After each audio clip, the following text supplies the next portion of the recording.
வேலையில்லா திண்டாட்டம் தீர தினமும் நீங்கள் செவ்வாய்க்கிழமை, தினமும் கூட வேண்டாம், செவ்வாய்க்கிழமை தோறும் முருகப்பெருமானை போய் செவ்வரளி ஒரு முழம் சாத்தி 3 நெய் தீபம் போட்டு சஷ்டி கவசம் தினமும் கேட்டுக்கிட்டு வந்தீங்கன்னா தொழில் நல்லா பெருகும்.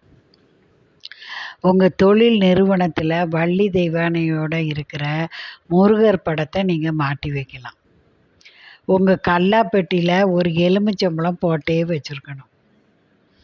அதே மாதிரி ஒரு கண்ணாடி கிளாஸில் தண்ணி நிறைய வச்சு ஒரு எலுமிச்சங்கனியை போட்டிங்கன்னா அது அந்த இடத்துல உள்ள நெகட்டிவிட்டியெல்லாம் எடுத்து பாசிட்டிவ் எனர்ஜி கொடுக்கும்.